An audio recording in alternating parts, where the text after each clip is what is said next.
Overnight, we've had news of Kevin Spacey being forced into an apology of sorts. Yes, this is right. Anthony Rapp, who is the actor from Star Trek Discovery, has made some really shocking allegations in a very in-depth interview with BuzzFeed News in America, where he reveals that, or claims, I guess we should say, although it's a very, very believable piece, which of course Kevin Spacey has not denied, we should say. He claims that Kevin Spacey made an attempt to seduce him when he was working on a play in 1986. Now, Anthony, at the time, was just 14 years old, and it happened at a house party that Kevin Spacey had invited this 14-year-old actor to. Now, Kevin Spacey has released a statement on Twitter overnight, which says, "I have a lot of respect and admiration for Anthony Rapp as an actor. I'm beyond horrified to hear his story. I honestly do not remember the encounter. It would have been over 30 years ago. But if I did behave then, as he describes, I owe him the sincerest apology for what would have been deeply inappropriate, drunken behaviour.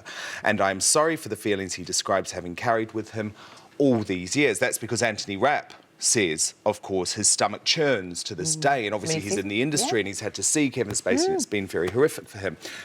The very controversial part of Kevin Spacey's Twitter statement is that he then goes on to come out as a gay man, essentially. He says that he has had relationships with both men and women. He's loved and had romantic encounters with men throughout my life. And I choose now, he says, to live as a gay man. Firstly, as a gay man, I don't really think you choose to live as a gay man. That's the first thing. Okay.